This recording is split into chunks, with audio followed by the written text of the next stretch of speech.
खैर खून खांसी खुशी, बैर प्रीति मदपान, रहीमन दाबे न दबे, जानत सकल जहान, जानत सकल जहान।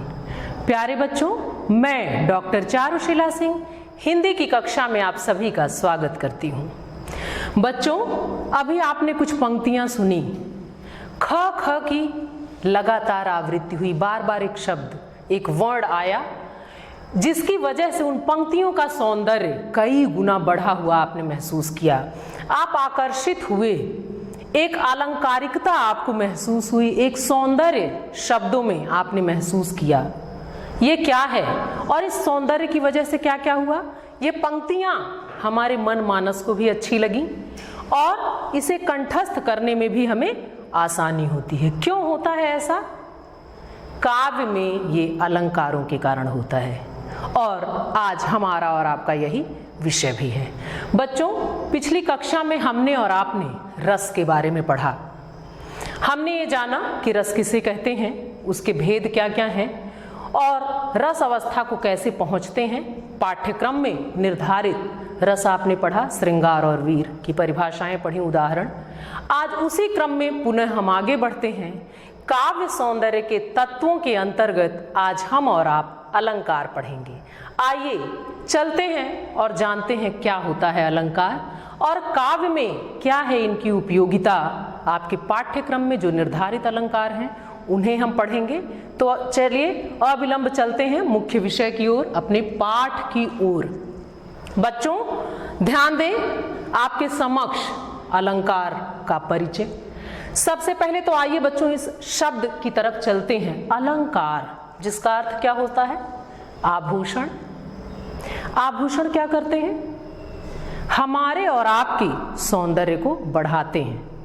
आभूषण पहनने से हम और आप ऐसा महसूस करते हैं कि जो हमारा सौंदर्य है वो कई गुना बढ़ जाता है।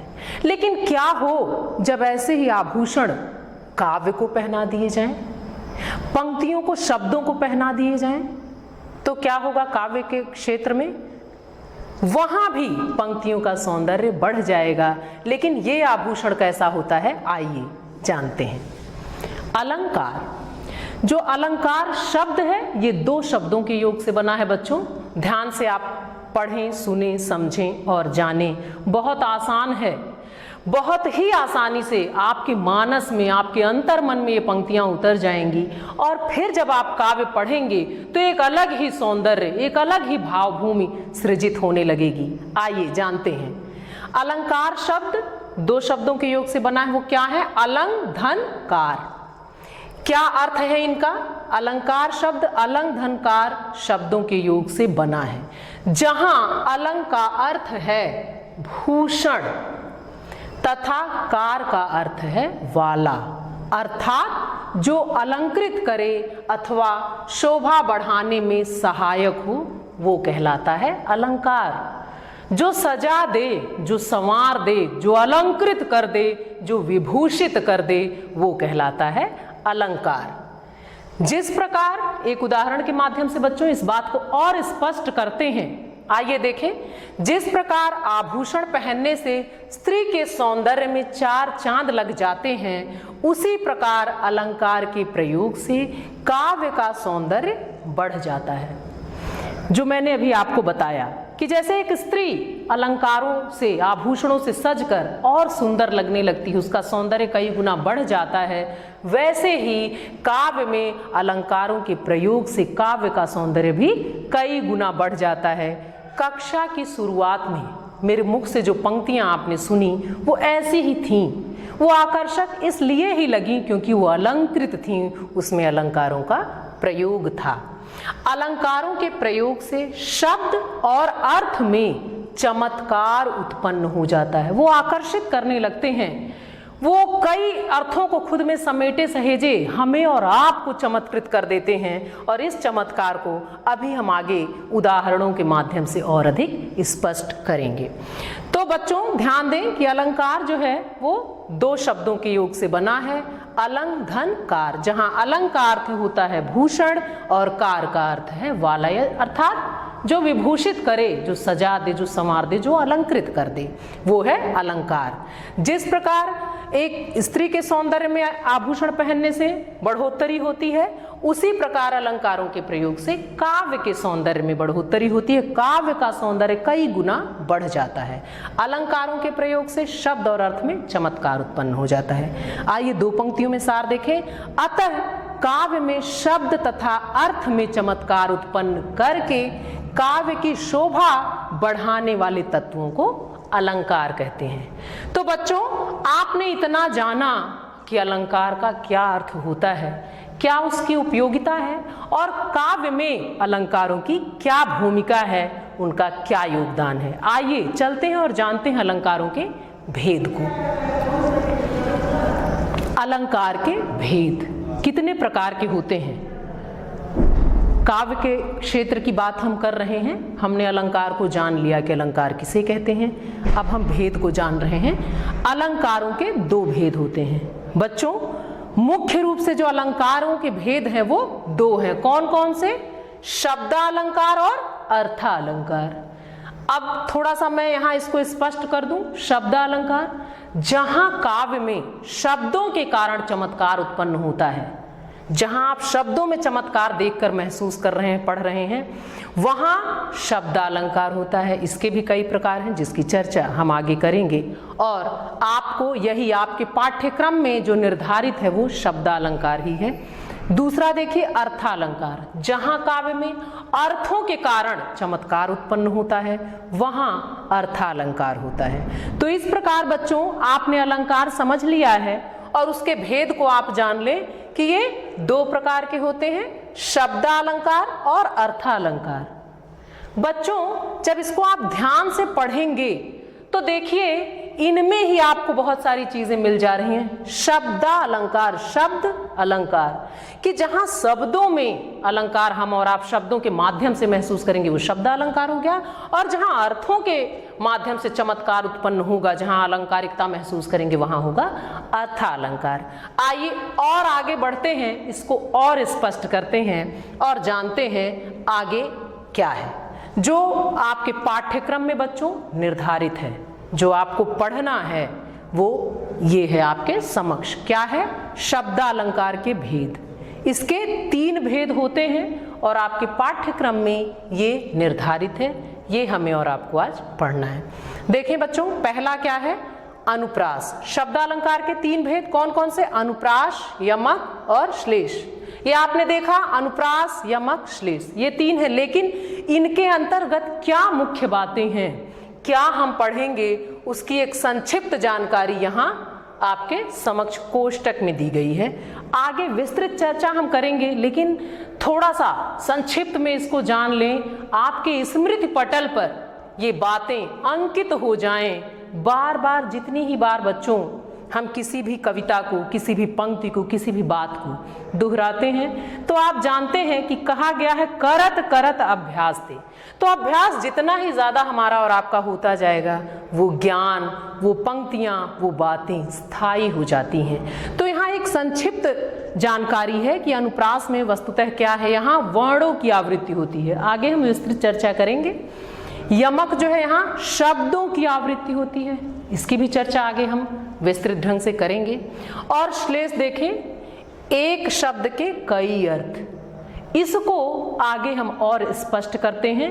मुख्य रूप से यहाँ आप जान लें कि शब्द अलंकार के 3 भेद हैं। वो कौन कौन से? अनुप्रास, यमक और श्लेष। आइए अब बच्चों थोड़ा और इसको स्पष्ट करते हैं, आगे बढ़ते हैं और देखते हैं इन पंक्तियों में क्या है अनुप्रास, क्या है यमक और क्या है श्लेष। आइए आगे चलते हैं, अध्ययन को और गति देते हैं और स्थायी बनाते हैं।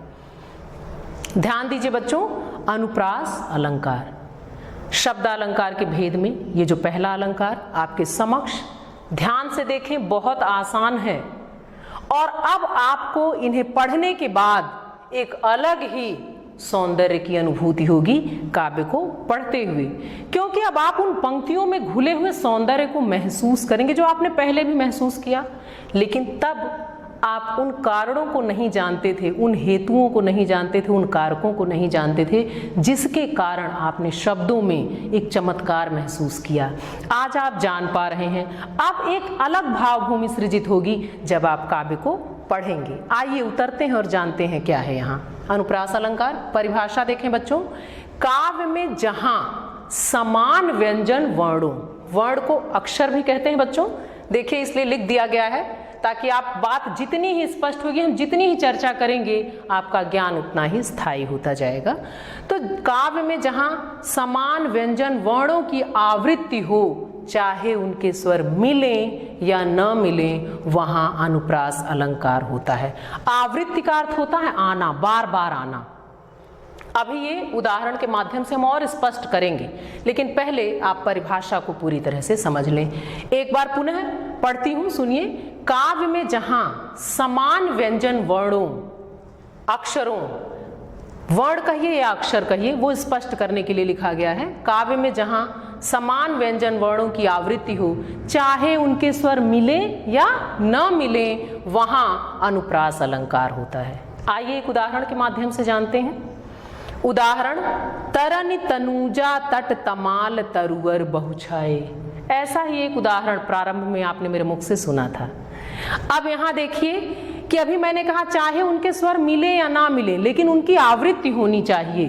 तो देखिए त त त त त बहुत बार आए हैं, लेकिन इनके स्वर मिले या नहीं, लेकिन बस वो हो कि एक वर्ण आपने जो अभी परिभाषा में पढ़ा कि उनकी आवृत्तियों बार बार आए, तो क्या होता है वहां अनुप्रास अलंकार होता है। स्पष्टीकरण के माध्यम से और आपको स्पष्ट करती हूं।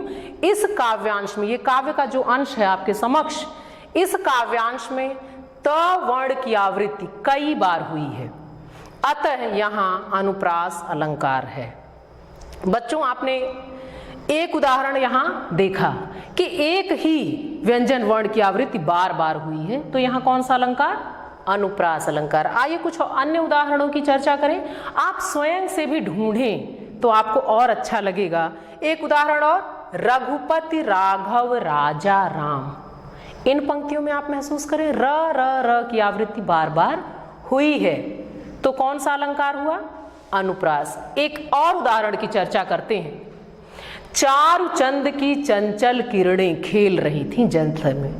अब देखिए बच्चों, ये बातें सीधे तरीके से भी कही जा सकती थी, लेकिन हमारे और आपके मन पर, मानस पर, हृदय पर, हमारी चेतना पर वो असर नहीं पड़ता जो अलंकारों के प्रयोग से पड़ता है। ये पंक्तियां बहुत सहज लगने लगती हैं, सरल लगने लगती हैं, आकर्षक लगने लगती हैं, इसलिए आसानी से हमारे और आपकी स्मृति पटल पर अंकित होने लगती हैं। तो चारु चंद की चंचल किरणें खेल रही थी जलथल में, यहाँ च वर्ण की आवृत्ति बार बार हुई है, इसलिए यहाँ पर भी अनुप्रास अलंकार है। बच्चों, आपने इसे अवश्य ही समझ लिया होगा। आइए और आगे बढ़ते हैं और दूसरे अलंकार की चर्चा करते हैं कि वहां क्या विशेष है। यमक अलंकार। ध्यान दें बच्चों, यमक अलंकार। पहले तो आप जान ले यमक का अर्थ क्या होता है, युग्म या जोड़ा। पहले शाब्दिक अर्थ आपने जान लिया कि यमक का अर्थ होता है युग्म या जोड़ा। आइए अब उसकी परिभाषा को भी देखते हैं। क्या है परिभाषा? जहां एक ही शब्द बार बार आता है और भिन्न भिन्न अर्थ रखता है, वहां यमक अलंकार होता है। बच्चों, अभी आपने पढ़ा कि यमक का अर्थ ही होता है युग्म या जोड़ा, और परिभाषा पुनः एक बार पढ़ती हूं, सुने। जहां एक ही शब्द बार बार आता है और भिन्न भिन्न अर्थ रखता है, वहां यमक अलंकार होता है। तो कैसे जाने कि वहां यमक अलंकार होता है? आइए एक उदाहरण लेते हैं और इस बात को स्पष्ट करते हैं कि कैसे। ध्यान दे बच्चों, कनक कनकते 100 गुनी मादकता अधिकाय, या पाए बौराए जग वा खाए बौराए। अभी आपने यहां पढ़ा, ध्यान दे बच्चों, अभी आपने पढ़ा कि जहां एक ही शब्द बार बार आए लेकिन भिन्न भिन्न अर्थ रखता हो, वहां यमक अलंकार। अब आप देखें, शब्द वही है, एक ही है। क्या है? कनक कनक। एक ही शब्द है। आपने अभी यही पढ़ा कि शब्द एक हो लेकिन उनके अर्थ अलग अलग हों, तो वहां यमक अलंकार होता है। यमक का अर्थ ही होता है युग्म या जोड़ा, लेकिन वो युग्म कैसा, जिसके अर्थ अलग अलग हों। अब ध्यान दें कि दोनों एक ही शब्द हैं, लेकिन दोनों के अर्थों में जमीन आसमान का अंतर है। क्या अंतर है, आइए जानें। उक्त दोहे में, स्पष्टीकरण देखें बच्चों, उक्त दोहे में कनक शब्द की आवृत्ति है, यानी 2 बार आया है। लेकिन ध्यान दें क्या है यहाँ अंतर। पहले कनक का अर्थ सोना, स्वर्ण। जो पहला कनक आपके समक्ष आया है उसका अर्थ है सोना, स्वर्ण। लेकिन जो दूसरा कनक आया देखें, और दूसरे कनक का अर्थ होता है धतूरा, मादक पदार्थ। अब आप देखें बच्चों कि जो पहला कनक है यहां लिखा गया या पाए बौराए, जब बहुत ज्यादा सोना मिल जाए तो क्या हो, आदमी पागल हो जाए। वाह खाए बौराए, और बहुत ज्यादा धतूरा अगर खा लिया जाए, क्योंकि आपने अभी देखे यहाँ लिखा है मादक पदार्थ, ये नशीला होता है, तो क्या हो जाए, तो भी व्यक्ति दोनों ही परिस्थितियों में अपनी सुध बुध खो देता है। यही इन पंक्तियों में बताया गया है कि कनक कनकते 100 गुनी मादकता अधिक है, कि दोनों में कई गुना अधिक मादकता होती है। और वो कैसी होती है, एक को पाके संसार बौरा जाता है, पागल हो जाता है, और दूसरे को खाकर। और यहां आपने देखा स्पष्टीकरण में कि कनक जो शब्द है वो 2 बार आया, और दोनों बार उनके अर्थों में भिन्नता है। पहले कनक का अर्थ सोना अर्थात स्वर्ण, और जो दूसरा कनक आया है उसका अर्थ है धतूरा, और वो धतूरा कैसा होता है, मादक होता है। इसलिए दोनों ही परिस्थितियों में व्यक्ति अपना आपा खो देता है, सुध बुध खो जाता है, यही बताया गया। आइए, ये एक उदाहरण हमने जाना, कुछ और उदाहरणों की चर्चा करते हैं। आइए अतिरिक्त 1-2 उदाहरण आप स्वयं से भी ढूंढिएगा। बार बार इसलिए कह रही हूँ कि आपको बहुत अच्छा लगेगा, बहुत मजा आएगा। आप उन पंक्तियों, क्योंकि अब आप सारे जो ये पड़ाव हैं, ये जो चरण हैं, इनसे आप गुजर गए हैं, इसलिए आपको समझ में आएगा, तो बहुत आनंद आने वाला है। एक पंक्ति है, काली घटा का घमंड घटा, नभमंडल तारक वृंद खिले। यहाँ हम इतना ही समझें, काली घटा का घमंड घटा। बच्चों यहाँ घटा घटा 2 बार आया है, लेकिन दोनों के अर्थ बिल्कुल एक दूसरे से अलग है। काली घटा जो कहा गया है, ये घटाओं के लिए, मेघ के लिए काली, क्यों, कैसी हैं घटाएं, काली हैं, ये कहा गया। लेकिन दूसरा कहा गया काली घटा का घमंड घटा। जो दूसरा घटा शब्द आया है वो क्या है, वो मात्रा के लिए प्रयुक्त हुआ है, कि वो जो घमंड है काली घटा का, वो घट गया घमंड। तो यहाँ घटा घटा 2 बार आया है, दोनों के अर्थ बिल्कुल अलग हैं। एक जगह मात्रा सूचक है और एक जगह वो घटाओं मेघ के लिए वो काली घटा, एक तो नाम काली घटा के नाम से, और दूसरा जो है वो मात्रा उसके कम होने, घटना मतलब कम होने की बात कही गई। तो आपने समझ लिया। एक और उदाहरण लेती हूँ। एक दोहे की एक पंक्ति है कि दई दई क्यों करत है, दई दई सु कबूल। ग्रामीण परिवेश की चर्चा है। ईश्वर को हम भगवान और तरह तरह के नाम, लेकिन उनको दई भी कहा जाता है। जैसे गांव में आपने सुना होगा, कुछ चर्चा में लोग कहते हैं अरे दई बाबा, तो दई एक संबोधन ईश्वर का और भी है। तो इन पंक्तियों में यही कहा गया कि कब यही बताना चाहते हैं, वो कह रहे हैं दई दई क्यों करत है, दई दई सु कबूल। एक दई दई का अर्थ है ईश्वर, और दूसरे दई दई का अर्थ है दे दिया। कि क्यों भगवान भगवान हाय हाय मचाए हुए हो, कि दई दई क्यों करत है, क्यों करते हो, दई दई सु कबूल, कि उस ईश्वर ने जो दे दिया वो स्वीकार करो। तो यहां भी आपने पाया, लेकिन एक सौंदर्य आप महसूस कर रहे हैं बच्चों, कि बातें सामान्य हैं, लेकिन अलंकारों के प्रयोग से ये कितनी आकर्षक हो गई हैं पंक्तियां, हमारे मन मानस को कैसा बांध रही हैं, कितना अच्छा लग रहा है। और एक बार आपने पढ़ लिया तो ये आपके स्मृति पटल पर छप जाएंगी, अंकित हो जाएंगी, आप कभी इन्हें विस्मृत नहीं कर पाएंगे। आइए बच्चों अगली चर्चा की तरफ चलते हैं, देखते हैं आगे क्या है। आइए बढ़ते हैं अगली चर्चा की ओर। तीसरा जो अलंकार है बच्चों वो कौन सा है, ध्यान दें, श्लेष अलंकार। यहां भी आइए पहले शाब्दिक अर्थ की ओर चलते हैं। क्या है श्लेष का, क्या अर्थ होता है, चिपका हुआ। चिपका हुआ का मतलब एक कुछ है मूल और उसमें कई चीजें चिपकी हुई हैं। श्लेष का शाब्दिक अर्थ ही है चिपका हुआ। इससे कुछ चीजें आपको समझ में आ रही होंगी कि एक मूल है यानी एक है और उसमें कई चीजें और चिपकी हुई हैं। इस बात को आप गांठ बांध लें, इसको याद रखें। अगर ये आपकी स्मृति में रही तो कभी भी आप अलंकारों को पहचानने में, इनके प्रयोग में या इनको पढ़कर इन्हें ढूंढने में कोई भी गलती नहीं करेंगे। बहुत आसान है बच्चों, और बहुत ही आसानी से आप तक ये चीजें पहुंच भी पा रही होंगी, ऐसा मुझे लग रहा है। ध्यान दें, आइए हमने शाब्दिक अर्थ जान लिया, अब परिभाषा में चलते हैं। यहाँ क्या है परिभाषा, देखें बच्चों, जहां पर एक ही शब्द के एक से अधिक अर्थ होते हैं वहां श्लेष अलंकार होता है। अभी बच्चों आपने शाब्दिक अर्थ में पढ़ा ही कि श्लेष का अर्थ ही होता है चिपका हुआ। परिभाषा पुनः एक बार देखें, जहां पर एक ही शब्द के एक से अधिक अर्थ होते हैं वहां श्लेष अलंकार होता है।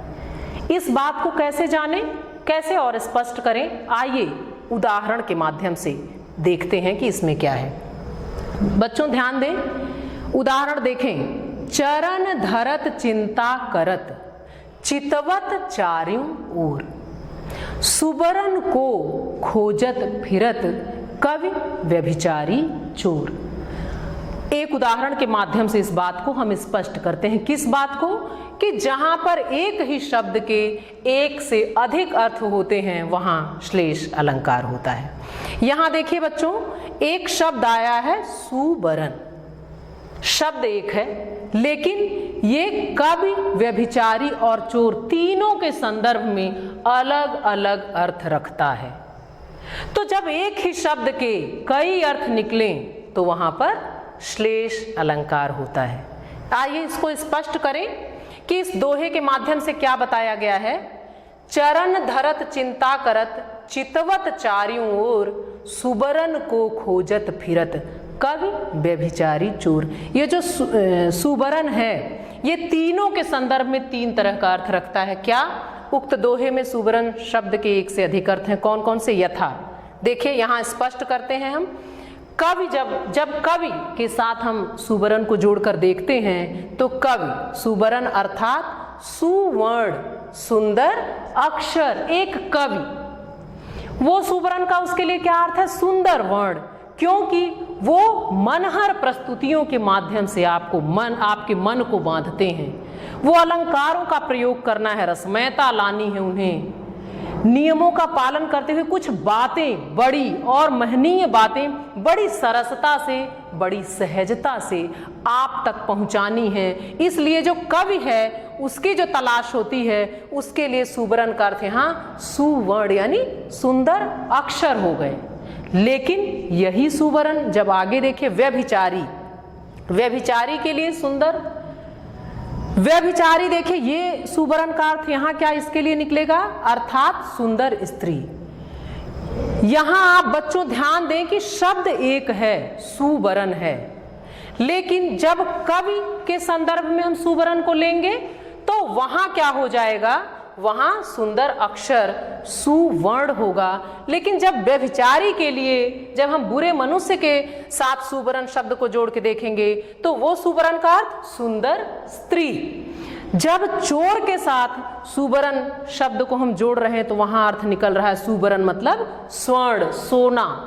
देखें बच्चों कि वस्तुतः जो है ये शब्द सिर्फ एक है सुबरन, लेकिन इन तीनों के संदर्भ में ये तीन अर्थ रखता है। कवि कुछ अलग, व्यभिचारी व्यक्ति जो है वो कुछ अलग, और जो चोर है वो कुछ अलग। शब्द एक है सुवर्ण, लेकिन यहाँ बना सुंदर वर्ण यानी सुंदर अक्षर, यहाँ हो गई सुंदर स्त्री और यहाँ स्वर्ण। एक ही शब्द के कई अर्थ निकले, यहाँ सुबरन के कई अर्थ निकल रहे हैं, इसलिए यहाँ श्लेष अलंकार है।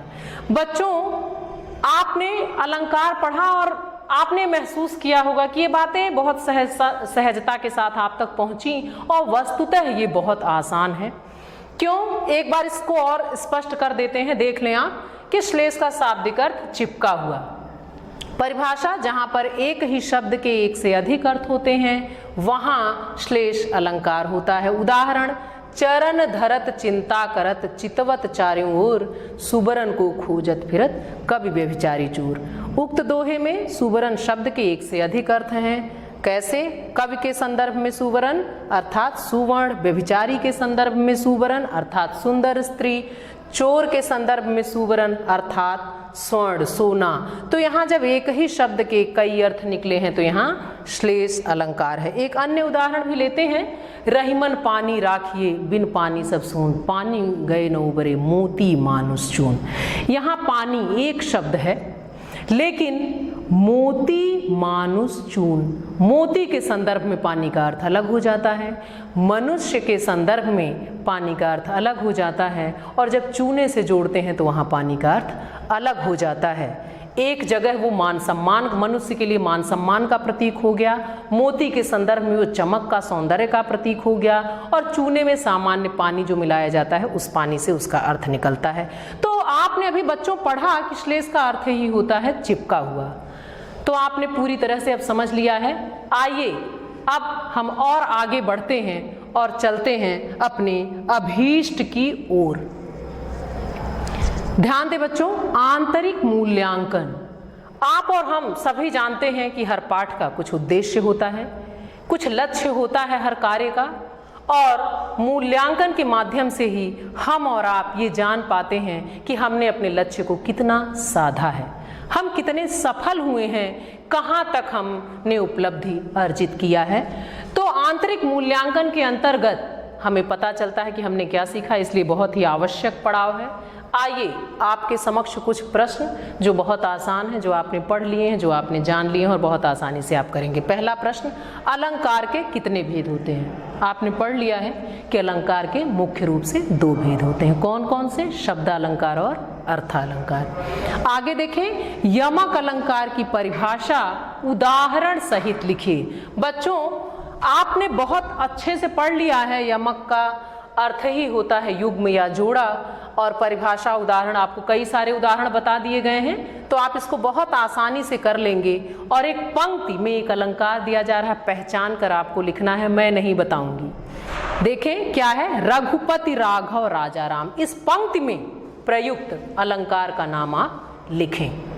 बच्चों पूरा विश्वास है कि आपने इस पूरी चर्चा को बहुत मन से सुना है और समझ लिया है। आप अब कभी अलंकारों के इन चर्चाओं से संबंधित जो भी प्रश्न होंगे आप उसे बहुत ही सहजता से करेंगे। आखिरी पड़ाव, संप्राप्ति। हमने और आपने क्या पाया? बच्चों आज की इस चर्चा के माध्यम से हमने और आपने जाना है कि काव्य में अलंकारों के प्रयोग से क्या होता है, अलंकारों का क्या महत्व होता है, और अलंकार के कितने भेद होते हैं। आपने ये सारी चर्चाओं के माध्यम से आज ये बातें जानी हैं, तो अब आप जान गए हैं कि वस्तुतः अलंकार काव्य सौंदर्य के तत्व हैं, और इनके प्रयोग से काव्य का जो सौंदर्य है वो कई गुना बढ़ जाता है। जैसे एक स्त्री के सौंदर्य में बढ़ोतरी करता है आभूषण, वैसे ही अलंकारों के प्रयोग से काव्य का सौंदर्य कई गुना बढ़ जाता है। तो बच्चों आज के लिए बस इतना ही। अगले कक्षा में एक नई चर्चा के साथ पुनः आपसे मिलूंगी। धन्यवाद।